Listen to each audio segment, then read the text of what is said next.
Durante más de 3 siglos, los Románov gobernaron Rusia como zares, pero su reinado llegó a un abrupto y violento final en la madrugada del 17 de julio de 1918, cuando el zar Nicolás II, su esposa Alejandra y sus hijos fueron asesinados en la ciudad de Ekaterimburgo en medio de la Revolución Rusa. Este caso ha sido objeto de especulaciones y teorías conspirativas durante décadas, con muchas preguntas sin respuesta sobre lo que realmente sucedió esa noche. En este video exploraremos las diferentes teorías y evidencias históricas en torno al caso de la familia Románov, para tratar de entender qué sucedió esa noche y por qué sigue siendo un misterio tan fascinante y trágico hasta el día de hoy. La dinastía Románov comenzó en el año 1603, cuando Mijaíl Fyodorovich fue elegido soberano de toda Rusia. La dinastía llegó a su fin 300 años después, cuando Nicolás II y su familia asumieron el trono ruso. Nicolás II tenía un carácter débil y no estaba preparado para el futuro cargo de zar. Este hombre, inspirado únicamente en su tranquila vida familiar, se convirtió en el jefe de un enorme estado lleno de cambios tras la muerte de su padre. Nicolás no esperaba que se produjeran tales cambios en Rusia. Siempre reaccionaba a la presión de los acontecimientos y era demasiado lento o torpe. Además, era un indeciso crónico y solía aplazar hasta el último momento la emisión de las órdenes que debía dictar para después repetir el último consejo que había recibido. La esposa de Nicolás II, alemana de nacimiento y nieta de la reina Victoria del Reino Unido, la princesa Alix von Hessen-Darmstadt, quien se convirtió en Alejandra cuando se unió a la Iglesia ortodoxa rusa en preparación para su boda. Alejandra poseía un carácter más fuerte que el de su esposo. Su introvertida y distante forma de ser la alejó del pueblo ruso, que la veía como una extraña. A diferencia de su marido, Alejandra era consciente de que era impopular, lo cual hizo que se volviera altamente sensible, controladora y paranoica. Los dos adultos tuvieron 5 hijos. Las grandes duquesas Olga Nikolayevna Romanova, de 22 años de edad, Tatiana Nikolaevna Romanova, de 21 años de edad, María Nikolayevna Romanova, de 19 años, Anastasia Nikolayevna Romanova, de 17, y el zarovich Alexei Nikolaevich Romanov, de 13 años de edad. El reinado de Nicolás II comenzó con algunos augurios siniestros. La futura emperatriz Alejandra hizo su primera aparición oficial en Rusia durante el funeral de Alejandro III. Ella vendrá tras del ataúd y traerá mala suerte, decía la gente. Una señal de la coronación de un nuevo zar era la tradición rusa de ofrecer comida y bebida al pueblo. Cuando Nicolás ascendió al trono, se reunieron unas 70.000 personas. La gente se reunió en el campo de Yodinka para celebrar, pero se desató una multitud y murieron 2.000 personas que estaban presentes. En 1904 a 1905 luchó contra Japón, perdiendo la guerra y su régimen perdiendo el prestigio en Rusia y en el extranjero. En 1905, debido a una revuelta interna, Nicolás aceptó a regañadientes la creación de un cuerpo legislativo electo, la Duma. Antes de la primera sesión, el zar limitó los poderes de la Cámara para mantener su poder político. Cuando estalló la Primera Guerra Mundial, en 1914, Nicolás llevó a su pueblo a un conflicto que agotó los recursos del país al límite y costó millones de vidas. A pesar de todo, hizo la vista gorda ante su creciente impopularidad, convencido de que la gente realmente lo amaba. Sin embargo, la opinión de su pueblo era diferente. Lo apodaron Nicolás el Sanguinario. En septiembre del año 1915, en el apogeo de la guerra,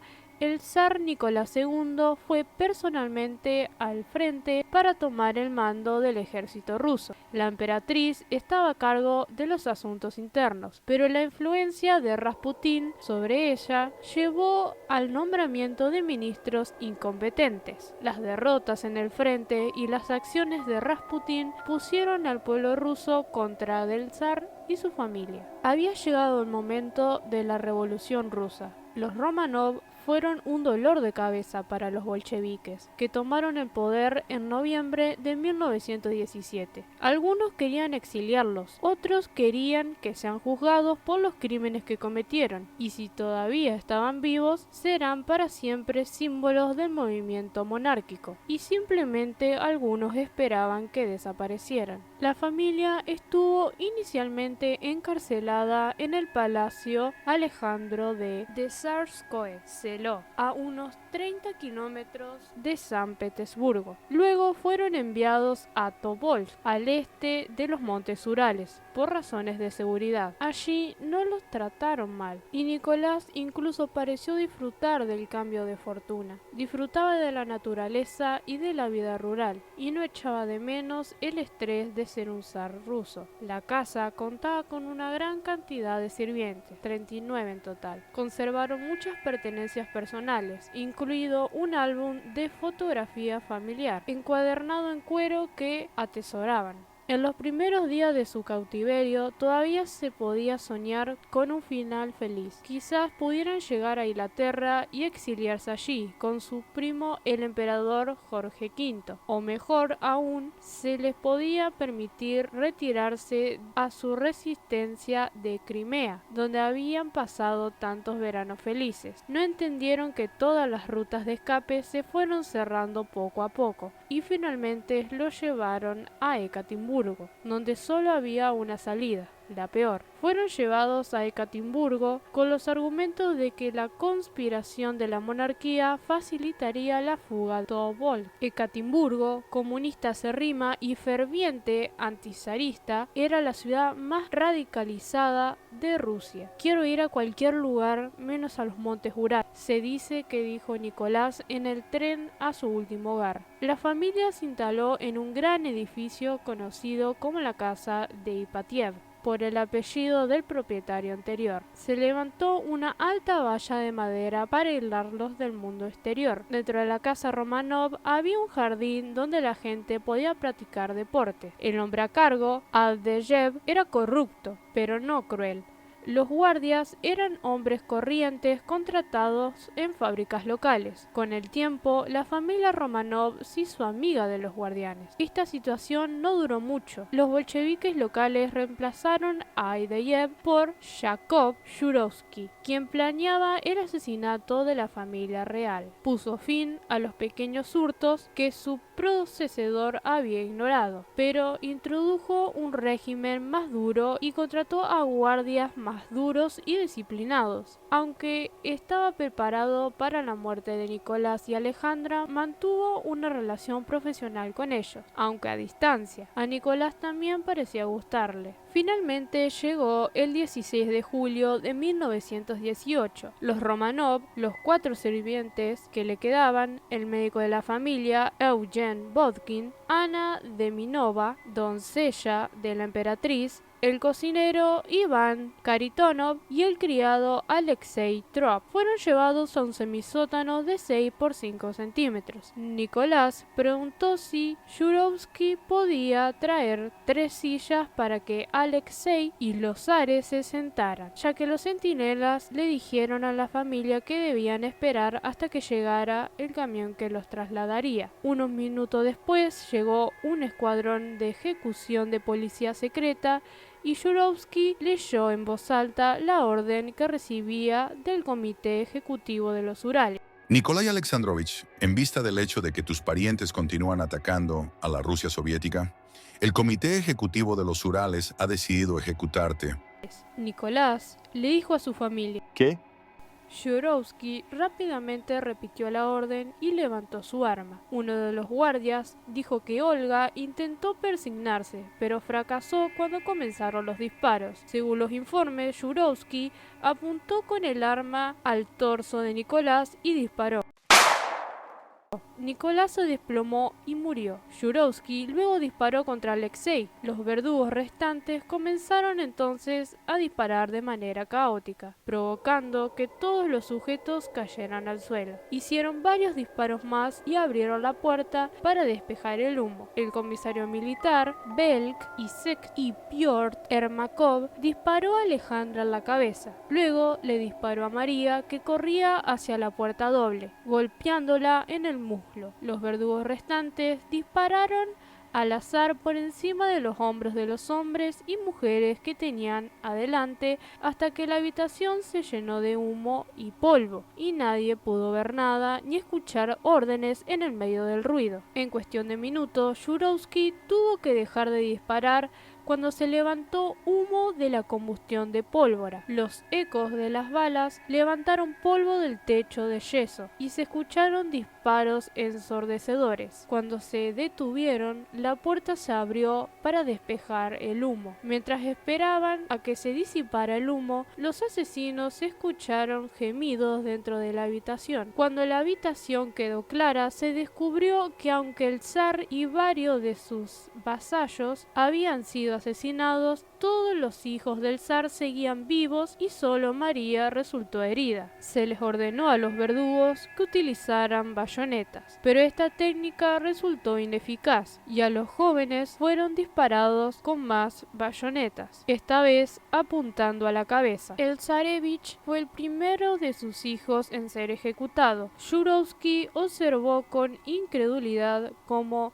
Nikulin disparaba con todo el cargador de su pistola Browning a Alexei, que todavía estaba sentado paralizado en su silla. Ermakov lo apuñaló con su arma y cuando eso falló, Jurowski empujó a Ermakov a un lado y le disparó en la cabeza matándolo. Las últimas en morir fueron Tatiana, Anastasia y María. Llevaban más de 1,3 kilogramos de diamantes cosidos en la ropa, lo que le daba cierta protección contra los disparos. Sin embargo, también fueron atacadas con bayonetas. Olga sufrió una herida de bala en la cabeza. Se dice que María y Anastasia se agacharon contra una pared y se cubrieron la cabeza con miedo hasta que le dispararon. Jurowski mató a Tatiana y Alexei. Tatiana murió de un solo disparo a la nuca. Alexei recibió 2 disparos en la cabeza, justo detrás de la oreja. La doncella de Alexandra, Ana Demidova, sobrevive al ataque inicial, pero pronto es empalada en la pared detrás de ella. Intentó protegerse con una pequeña almohada que había traído consigo, llena de piedras preciosas y joyas. Mientras colocaban el cuerpo en una camilla, una de las niñas gritó y se cubrió el rostro con los brazos. Ermakov agarró el cuerpo de Alexander Strekotin, haciendo que su bayoneta le atravesara el pecho, pero al fallar sacó su revólver y le disparó en la cabeza. La ejecución duró unos 20 minutos.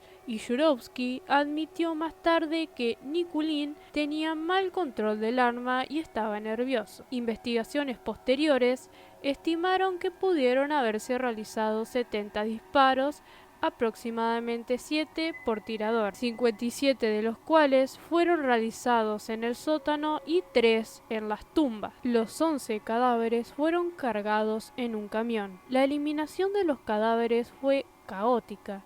Inicialmente se pensó que los cuerpos habían sido abandonados en una mina poco profunda llamada Ganina Gama, que los bolcheviques intentaron volar con granadas, pero el pozo permaneció intacto y los cuerpos fueron retirados rápidamente. De camino a la nueva tumba, el camión se quedó atascado en el barro. Luego retiraron 2 de los cuerpos que hoy se cree que son los de Alexei y María, y los arrojaron en el bosque. Los cuerpos de los otros 9 integrantes fueron rociados con ácido, quemados y enterrados en tumbas no muy lejos. A lo largo de los años se han disputado varias teorías sobre lo que pasó esa noche del 17 de julio. Algunas de ellas son: teoría del complot.